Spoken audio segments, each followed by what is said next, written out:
O tema desta sessão é a garça branca grande. O título é este que aqui está, A Formidável Expansão da Garça Branca Grande, e eu escolhi este título porque efetivamente há poucas espécies na Europa que se tenham expandido com a rapidez e com a amplitude que esta espécie teve. E eu já fiz várias sessões anteriormente a falar de espécies que contraíram imenso e que são situações preocupantes a nível de conservação, mas também gosto de falar daquelas espécies que estão numa situação muito favorável e que se têm expandido imenso, que é o caso desta garça.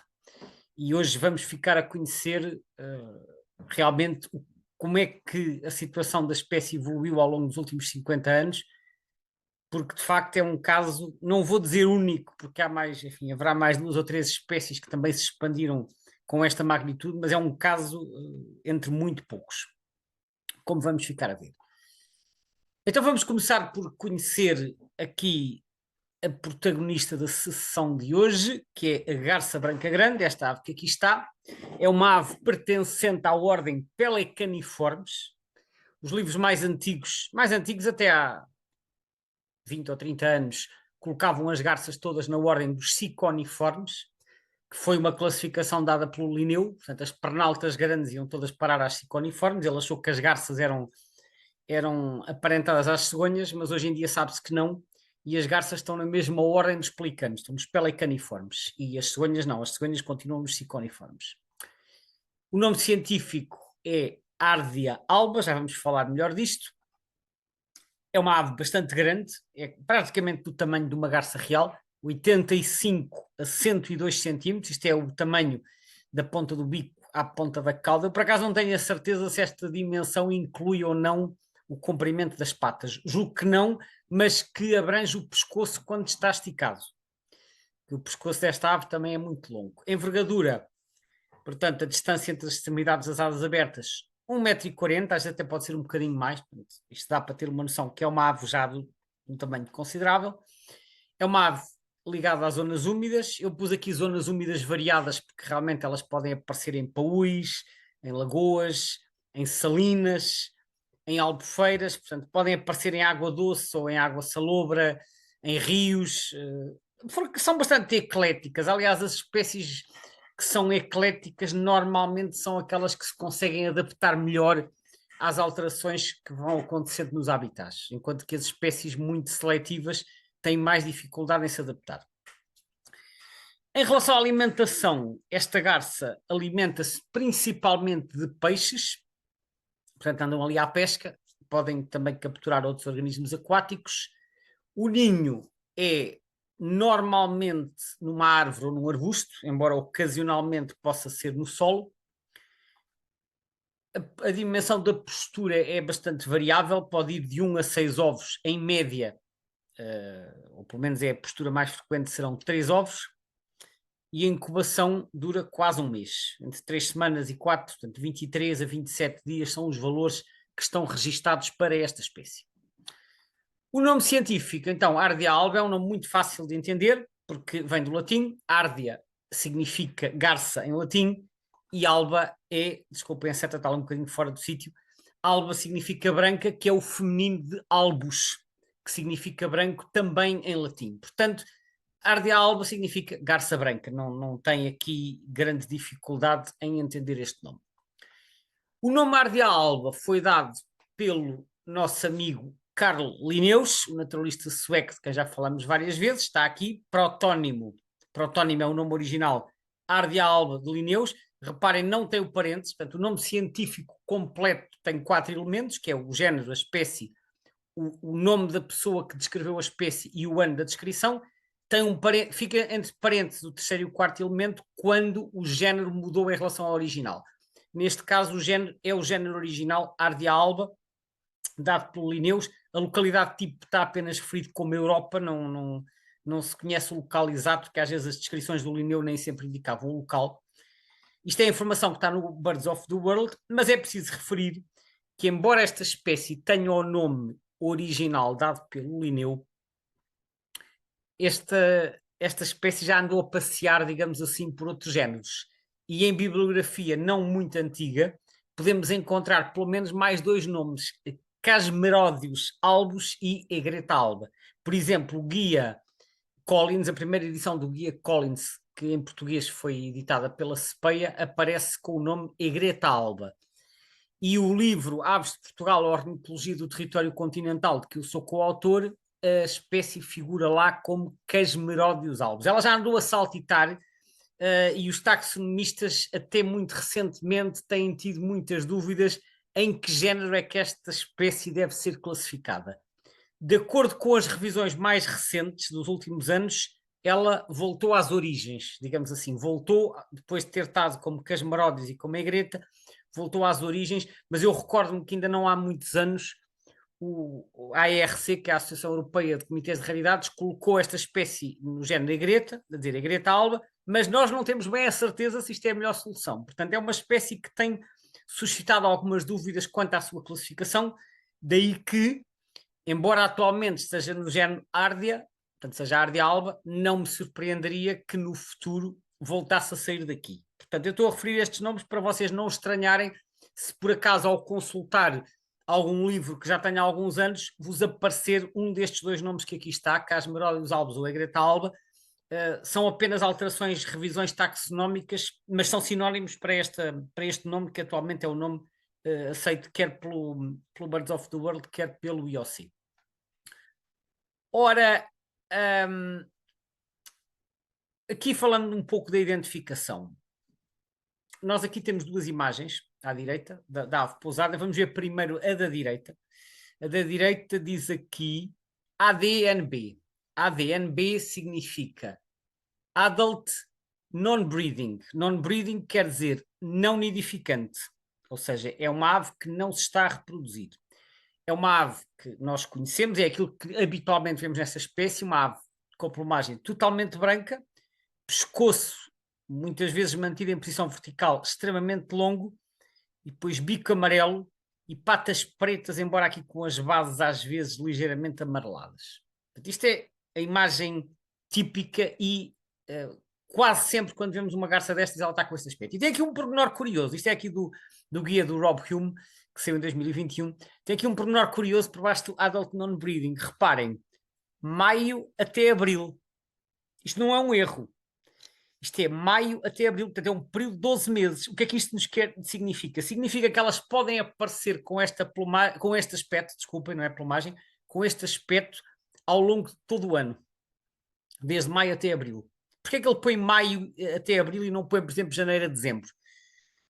Para encontrar a resposta, vamos olhar aqui para a imagem da esquerda. A imagem da esquerda diz adult breeding, ou seja, adulto nidificante ou adulto reprodutor. Aqui é adulto não reprodutor. E diz março a maio. De março a maio, quando elas estão a reproduzir, elas mudam de aspecto, mas o que muda de aspecto não é a plumagem, ao contrário do que acontece com a maioria das aves, que muda de penas para ficar com aquele traje de gala, vamos chamar assim. O que muda de aspecto são as chamadas partes nuas, que é o bico e as patas. O bico fica preto, como podem ver, e as patas ficam assim com um tom rosado, às vezes alaranjado, quase avermelhado. Porquê é que tem aqui março a maio, mas depois isto se sobrepõe com isto? Porque isto diz aqui que pode aparecer de março a maio, mas não é ao longo deste tempo todo. Isto é uma fase que pode durar 1 ou 2 semanas só. Porque estas alterações na cor das partes nuas, que acontece com outras garças, por exemplo, também com garças boieiras e outras, não tem nada a ver com muda de pena, é uma questão hormonal. Vamos pôr as coisas assim numa linguagem um bocadinho mais coloquial. Quando elas ficam excitadas, em termos reprodutivos, o bico muda de cor e neste caso fica preto e as patas ficam mais avermelhadas. Mas é uma fase que pode durar muito pouco tempo, pode durar 2 ou 3 semanas e depois elas retomam o seu aspecto normal. Portanto, este março a maio significa elas no período reprodutor, naquele período em que há o tal auge da excitação, mudam de cor as partes nuas, porque é uma questão hormonal, a plumagem fica tal e qual, e depois esse efeito é revertido e elas retomam esta cor. Portanto, pode acontecer em março, ou em abril, ou em maio, no período em que se dá, então, essa alteração. Em voo está aqui o aspecto de uma também nidificante, portanto, adulto reprodutor, bico preto, e a coloração das patas é um bocadinho variável. Eu já vou voltar a isto. Agora, vamos ver aqui uma imagem em voo, só para comparar as várias garças. Isto é do mesmo guia. Como podem ver, a garça branca grande é esta que está aqui à esquerda. Portanto, plumagem branca, o aspecto normal quando não está a reproduzir-se é bico amarelo, patas pretas, pode ser mais clarinha na base. Como podem ver pelo tamanho, quase do tamanho de uma garça real, ligeiramente mais pequena, mas não muito. Portanto, é assim uma ave grande que tem batidas de asa relativamente lentas. Está aqui as outras garças, a vermelha, a garça noturna, o colhereiro. Uma diferença importante entre as garças e os colhereiros é que as garças, todas as espécies de garças, recolhem o pescoço quando estão a voar, em vez de estar com ele esticado. Reparem, vê-se bem aqui na real, faz aqui uma espécie de um S, vê-se aqui muito bem na vermelha por causa dela ter esta risca preta, portanto o pescoço é recolhido em todas as garças, incluindo na nossa garça branca grande, mas não nos colhereiros. Os colhereiros voam com o pescoço esticado e as cegonhas a mesma coisa. As cegonhas não encolhem o pescoço. Portanto, este hábito de recolher o pescoço quando estão a voar é uma característica das garças e é comum a todas as espécies do grupo. Portanto, elas quando levantam ainda podem ir com o pescoço esticado, mas logo a seguir recolhem um bocado como os aviões que recolhem o trem de aterragem 1 minuto ou 2 depois de levantarem, encolhem-se. É isto que as garças fazem. Portanto, uma forma às vezes de perceber se é uma garça ou não é olharmos para o pescoço, porque só as garças é que fazem isto de recolher o pescoço em voo. A garça branca pequena, que é talvez aquela que pode dar mais confusão, tem o bico preto e as pernas pretas com os pés amarelos. Agora, cuidado com isto do bico preto, porque como já vimos, a garça branca grande, adulto reprodutor, pode ter o bico preto durante algum tempo. Portanto, temos que avaliar pelo tamanho. A boieira também tem o bico amarelo, mas é muitíssimo mais pequena. Portanto, aí não há, à partida, se avaliarmos bem o tamanho, não há hipótese de confusão. Então, aqui uma imagem que já mostrei há pouco, uma imagem em voo de um adulto não reprodutor, portanto, plumagem totalmente branca, patas pretas e bico amarelo. Isto é aquilo que nós encontramos em 90 e muitos por cento das situações, mas de vez em quando aparecem, e isto foi tirado. Desculpem que este retângulo ficou cortado, o nome aqui é António Cheira, ficou ligeiramente para a esquerda. Esta fotografia foi tirada em Portugal, na zona de Beja, no mês de abril. Não fixei agora o ano, mas foi no mês de abril, porque esta garça está-se a reproduzir em Portugal, como já vou falar mais adiante. E aqui, este é um exemplo, encontrei esta foto no eBird, este é um exemplo típico de um adulto reprodutor. Reparem, o bico mudou de cor, ficou escuro, e as patas, sobretudo aqui a tíbia, reparem na cor avermelhada. Portanto, rosa avermelhado, esta é a tal alteração hormonal de que eu falava. Como esta fase dura muito pouco tempo, não é muito fácil encontrar fotos destas, mesmo pesquisando no eBird, porque elas são poucas as que estão a reproduzir e o período em que isto se mantém é muito curto, porque como eu disse, quando há uma muda de plumagem, essas cores vão se manter até a plumagem se desgastar ou ser substituída. Mas como isto é uma alteração hormonal, isto pode mudar a qualquer altura. Portanto, a qualquer altura é ao fim de, normalmente dura uns dias. O que significa que quando nós vemos uma garça branca grande com este aspecto, ou seja, bico escuro e patas assim com estes tons, sobretudo na primavera, normalmente, nem sempre, mas normalmente isto constitui um forte indício de que elas se estão a reproduzir na zona. Portanto, é o aspecto que nós temos que ter em atenção quando quisermos perceber se há indícios de reprodução, é olhar para a cor do bico e para a cor das patas. Portanto, isto é um fenómeno que acontece com algumas espécies de aves, não é só com garças, há outros grupos de aves em que isto acontece, em que há uma mudança da cor das partes nuas motivado por um efeito hormonal. Agora, aqui a ficha da conservação. Como podem ver, a BirdLife também considera neste momento o Mar de Alba. A situação a nível mundial é pouco preocupante. Esta garça é muito abundante, tem uma distribuição muito vasta, como já vamos ver. O Estatuto Global LC, o Estatuto na Europa também LC. Em Portugal tem duas categorias diferentes, que acontece muito quando a espécie é mais abundante no inverno do que como reprodutora. Então, como reprodutora, ela está atualmente na categoria NA, que significa não avaliada. Porquê? Porque é um nidificante ainda muito recente e algo irregular.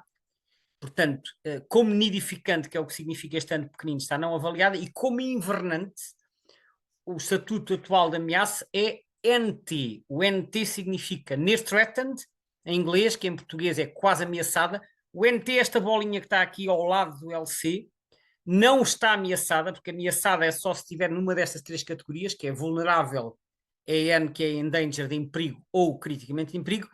Mas o NT também não é pouco preocupante. O NT é ali uma espécie de categoria que eu chamo de transição, ou se quisermos é um bocadinho colocar a espécie sob vigilância, porque ela, embora não esteja ameaçada, pode vir a estar se as condições se degradarem. Não é uma espécie que nos deixe totalmente descansados. Portanto, o NT significa mais ou menos isto. É como se estivesse com um pé dentro e um pé fora, passa a expressão. Isto em Portugal, porque a nível mundial elas são muito abundantes. Portanto, tem estas duas categorias. Nidificante não está avaliada, invernante está quase ameaçado. A distribuição mundial desta espécie é a que podem ver aqui neste mapa. É uma espécie de ave com aquilo que nós podemos chamar uma distribuição quase cosmopolita. Como podem ver, está presente nas Américas, do Norte, Central e do Sul, está presente no Caribe, numa data de ilhas, até aqui nas Galápagos.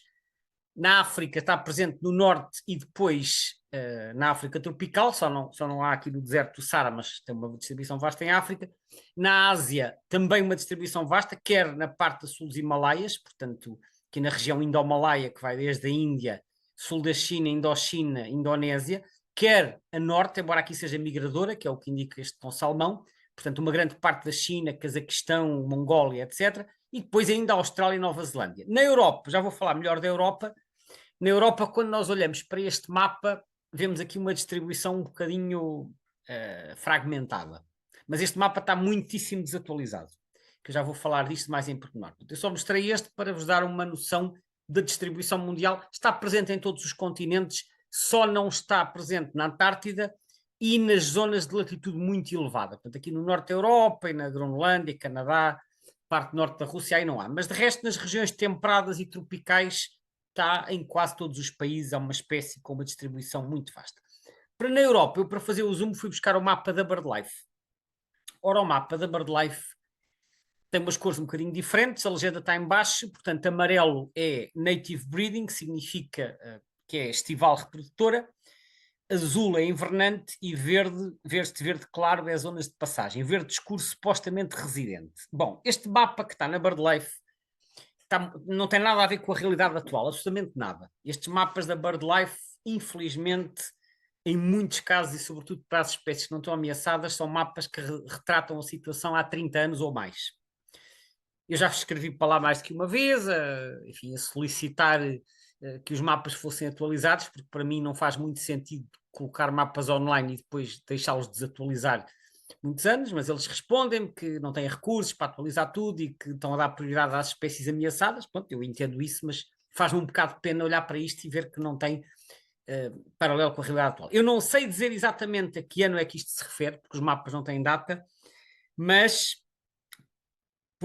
pela informação que eu tenho, eu situo este mapa algures no princípio ou meados da década de 90, mais ou menos. Portanto, será um mapa de há 30 anos, mais coisa, menos coisa.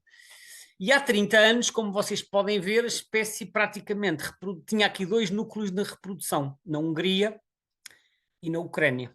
A Ucrânia aqui um bocadinho da Roménia e depois mais para leste.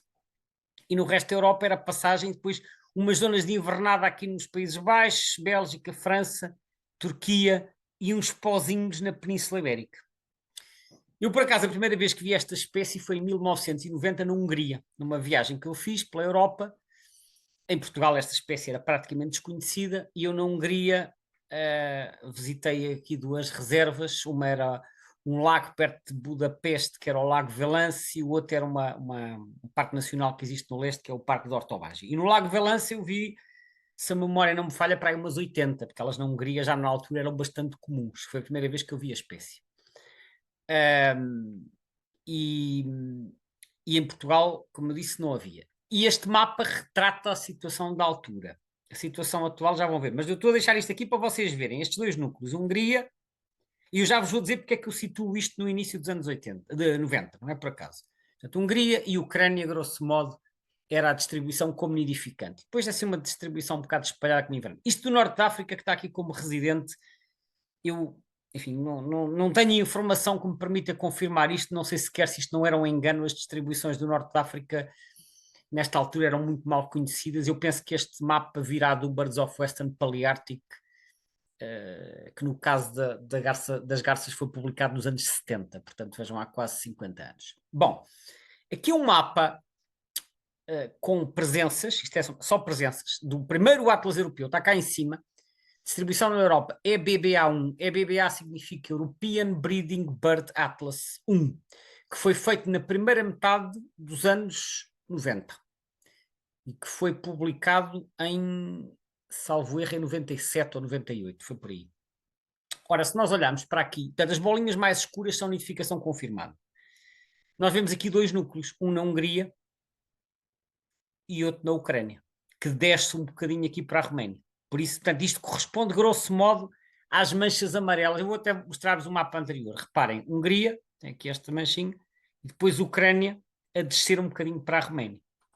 Portanto, cá está, Hungria, faz assim uma espécie de um U, e depois Ucrânia. Por isso é que eu acho que este mapa é muito parecido com o anterior, e eu julgo que o mapa da BirdLife, em parte, será baseado neste mapa do primeiro Atlas Europeu. Mas o primeiro Atlas Europeu, como eu disse, foi feito há 30 anos. Entretanto, foi feito um segundo Atlas Europeu que foi publicado em 2020. Os mapas estão online neste site, é bba2.info, que é do European Breeding Bird Atlas 2, e o mapa do segundo Atlas é isto. Isto é só mapas de presenças e confirmações. Não tem nada a ver. Reparem, agora vamos começar pelo leste. A Hungria agora é uma mancha contínua, que não era.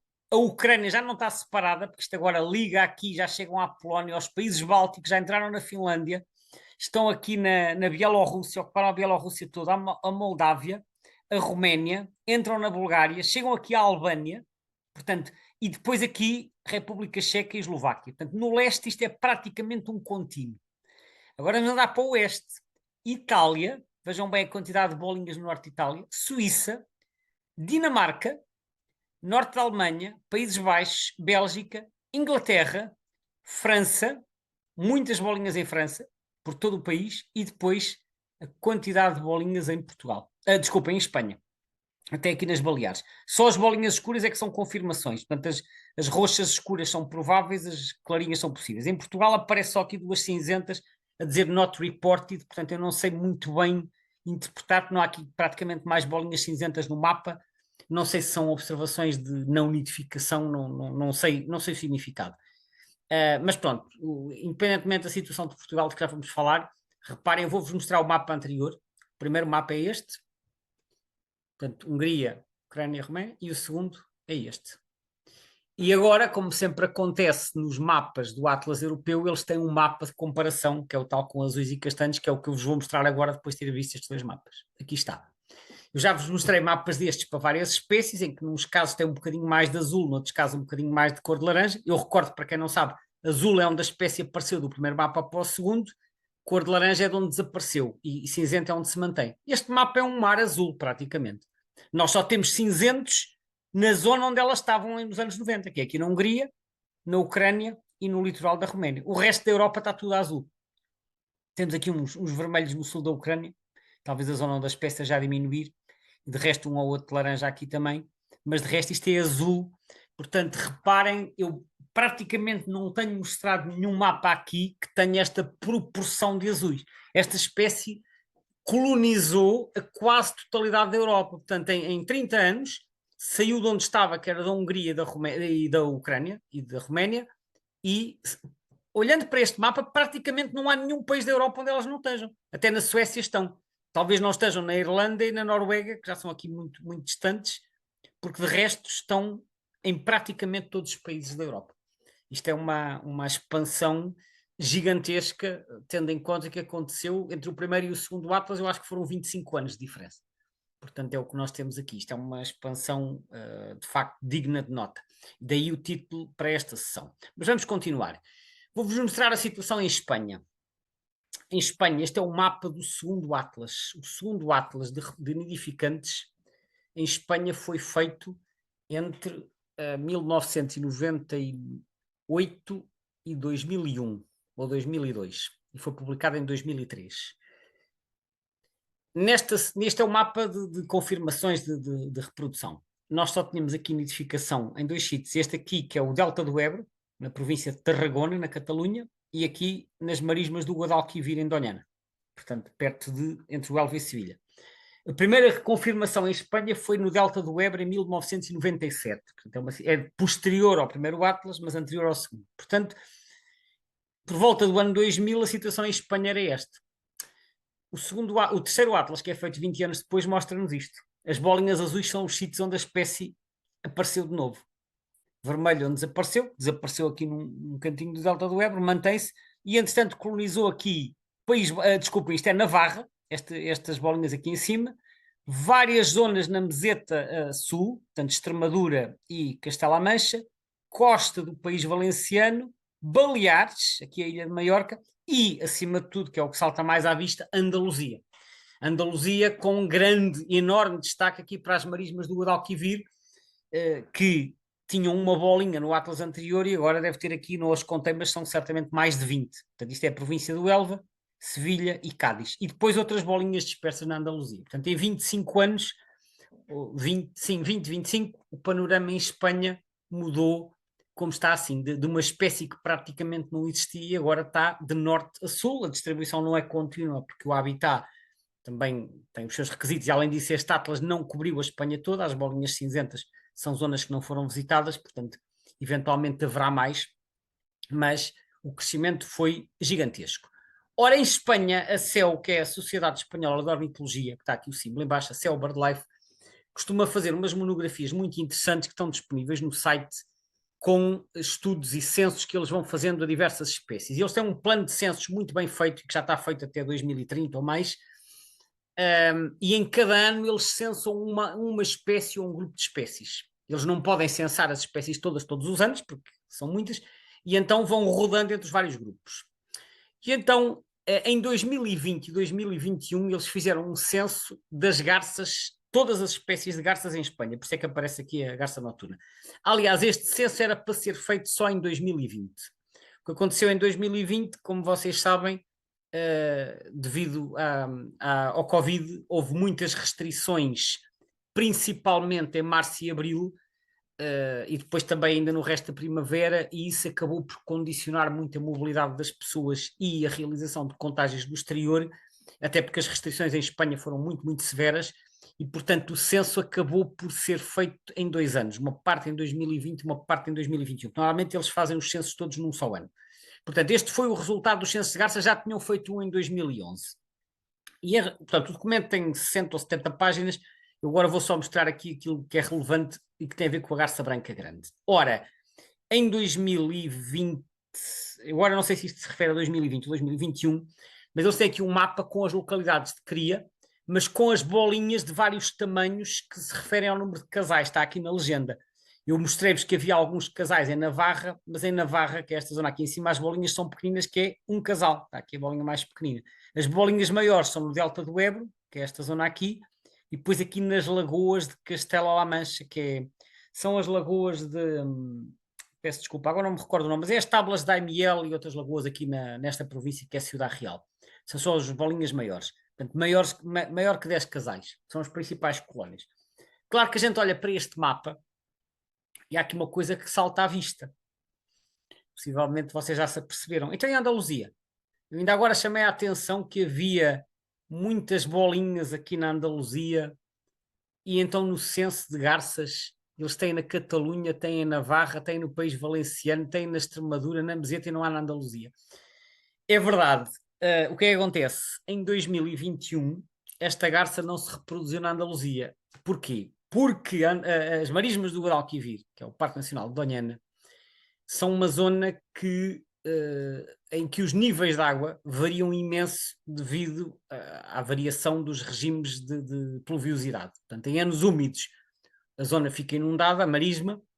Em anos secos, aquilo fica muito seco e há muitas espécies que não se reproduzem. E neste ano, em concreto, não houve reprodução da garça branca grande na Andaluzia, por isso é que não aparece aqui. Eles depois explicam isto no texto. Mas já vos vou mostrar um gráfico que ajuda a entender isto. O gráfico da esquerda, para já, é a evolução da população reprodutora da garça branca grande em Espanha.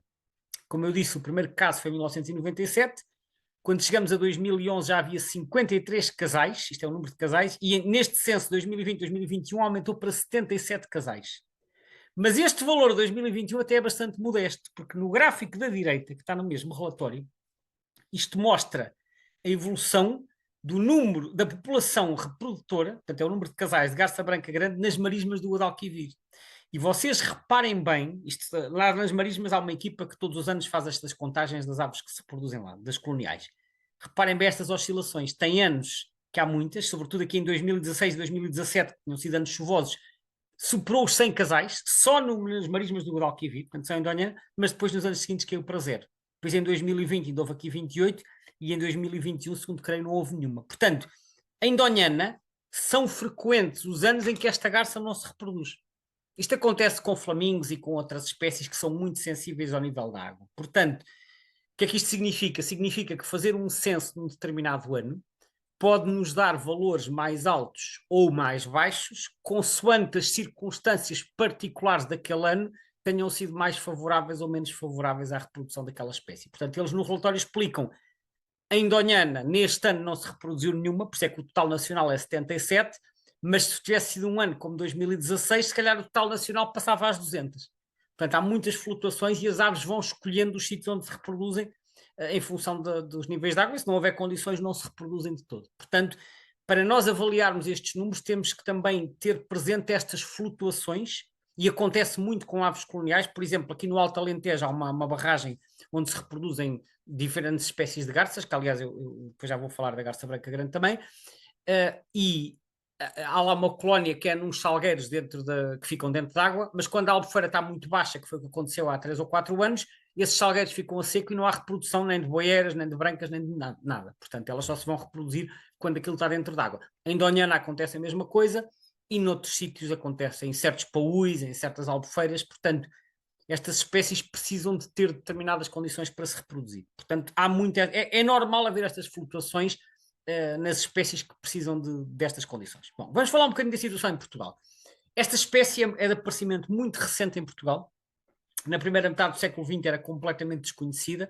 O primeiro registro conhecido de que há notícia deu-se apenas em agosto de 1971 na Ria de Aveiro. Portanto, antes de 1971 esta espécie não se tinha visto. E depois passaram mais de 17 anos até aparecer a segunda.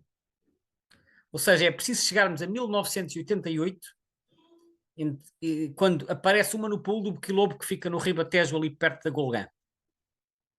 E esta andou lá 2 meses. Eu só soube deste registro muito mais tarde, porque uma das primeiras vezes que fui ao pulo do Boquilobo foi em 17 de novembro de 88, e portanto andava lá uma. Mas eu não dei conta, também não sabia, só soube mais tarde. Portanto, eu estive no pulo do Boquilobo a ver aves no dia deste registro e podia ter visto, não calhou, isto depois foi publicado mais tarde num noticiário ornitológico, mas fica esta curiosidade. O terceiro registro aparece em 1989 em Algesur, portanto no Algarve, e depois aparecem mais 3 registros em 1996, isto todos no sul do país, um em Setúbal, outro em Beja, outro em Faro. Portanto, reparem, em 1996, que há menos de 30 anos, só havia 6 registros de garça branca grande em Portugal. Parece incrível, mas portanto, há menos de 30 anos esta espécie ainda, e estava considerada uma raridade, que estes 4 registros foram homologados pelo Comitê Português de Raridades. E depois, mais 4 registros em 1997, também em 3 distritos do sul. E, portanto, quando chegamos a 1997, só havia 10 registros de garça branca grande em Portugal.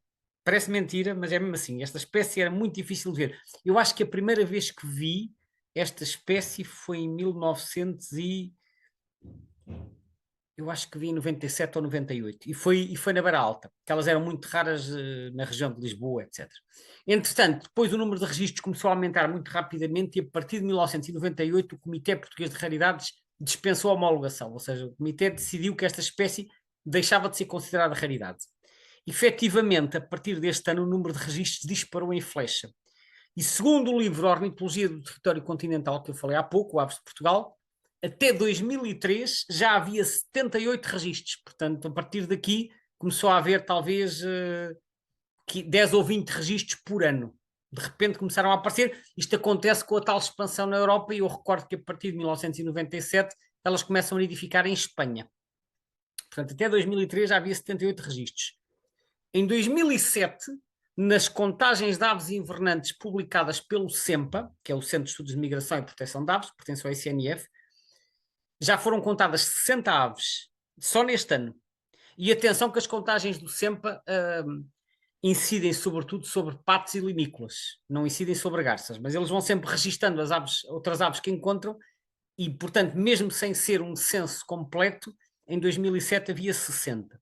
Em 2018, o Portal Aves de Portugal decidiu organizar um censo nacional de garça branca grande, o primeiro e único feito até hoje, e que mobilizamos mais de 100 voluntários por todo o país e contamos um total que estimamos estar neste intervalo, entre 347 e 374 aves invernantes. Portanto, vejam bem a velocidade com que esta espécie se tornou mais comum e a rapidez com que os números aumentaram. Entretanto, em 2016, dá-se o primeiro registro de nidificação no nosso país. Eu já vou falar da nidificação. Antes disso, queria falar um bocadinho disto. Isto é o gráfico de frequência que está no eBird. Como podem ver, é um gráfico em U, que é típico para as espécies invernantes, portanto, as frequências máximas. A frequência, eu recordo, é a percentagem de listas completas inseridas no eBird. Listas completas são aquelas em que nós registramos as espécies todas que observamos. É a percentagem de listas completas que incluem essa espécie. Então, podem ver que em dezembro e janeiro, que é aqui neste período de inverno, portanto, início e fim do ano, a frequência anda entre os 6% e os 7%. Depois isto vai caindo de forma gradual, provavelmente porque elas vão gradualmente partindo para outros seus países de origem, e depois cai para valores muito baixos, atinge os mínimos aqui entre maio e julho. Mas como podem ver, não cai para zero, anda aqui por volta de 1%, andam cá algumas. Depois, a partir de agosto, começa a subir e a partir de outubro acelera e volta aqui aos máximos. Portanto, o que nós vemos aqui é, há um período que vai, grosso modo, aqui de meio de abril até ao início de agosto, em que as frequências são muito baixas, abaixo de 1,5%. E o período mais frequente é de meio de novembro até aqui ao fim de janeiro. Portanto, muito escassa de meio de abril a meio de agosto, muito escassa aqui é quando a frequência é menos de 1,5%. Foi assim um nível que eu tracei neste gráfico. E mais frequente, que é quando o nível é superior a 5%, é de meio de janeiro até, de meio de novembro até ao fim de janeiro. Portanto, claramente uma espécie invernante, mas algumas ficam por cá durante o período de nidificação. Ora, eu estava a referir há pouco que o Portal Aves de Portugal organizou um censo nacional de garça branca grande. Isto aconteceu num fim de semana de janeiro de 2018. Porque janeiro? Porque é a altura em que os números estão no máximo, vimos ali no gráfico, é quando a frequência é mais elevada, e então conseguimos mobilizar voluntários em todo o país para contar garças brancas grandes. O resultado está resumido neste quadro. Isto são os totais por distrito, os totais dos vários locais. Como podem ver, há grandes assimetrias. Há distritos que não tiveram nenhum. Braga, Bragança, Porto, Vila Real e Viseu não tiveram nenhuma. Depois há alguns distritos do norte também com pouquinhas. Viana do Castelo com 3, Guarda com 1. Mas também no litoral, mais a sul, também houve alguns distritos que não tiveram muito. Por exemplo, em Faro só houve 9, não é muito. Claramente, os dois distritos que mais se destacam são Coimbra e Setúbal. Em Coimbra, 68 a 69 garças brancas grandes, e hoje em dia se calhar há mais, e em Setúbal entre 89 e 98. Isto aconteceu sobretudo graças a concentrações que foram detectadas em sítios como a Figueira da Foz, que tinha 30 ou 40, em Setúbal, só no Pulo da Barroca também andavam lá 30 e tal, e noutros sítios também ali do estuário do Sado também havia bastantes. No distrito de Beja e de Évora havia algumas albufeiras, por exemplo, a Albufeira do Rosto também tinha mais de 10, enquanto que outras albufeiras tinham menos. Portanto, os números muito assimétricos entre as várias regiões do país, mas claramente aqui Coimbra e Setúbal a destacarem-se, depois também Lisboa, Lisboa em parte devido à Alzira de Vila Franca, também havia lá muitas, Aveiro, pronto. Estão aí os números expressos nesse quadro, foi então os totais que nós apuramos. Eu mostro aqui uma foto, esta não é do censo, esta é mais recente, é de 2020, mas de uma das zonas onde foi registada a maior concentração de garças, que foi na Figueira da Foz. Esta foto é do Luís Silva, que é um observador que faz muitos registros nesta zona, e mostra uma situação típica em que nós vemos grande concentração de garças brancas grandes, e na Figueira da Foz isto acontece bastante, possivelmente por ser uma zona bastante rica em recursos alimentares daqueles que esta garça prefere. Mas claramente, de acordo com os dados disponíveis, é na faixa litoral entre Aveiro e Setúbal que nós podemos encontrar hoje em dia maior concentração destas garças. Agora, estamos quase a terminar, mas queria-vos mostrar este mapa que é do Atlas, do terceiro Atlas Nacional, que saiu no final de 2023 e que está no site Lista Vermelha das Aves e que mostra o mapa de nidificação. E nós vemos aqui 9 bolinhas, todas azuis escuras, portanto é tudo nidificação confirmada. Como eu disse há pouco, a primeira nidificação foi em 2016 no Polo do Boquilobo.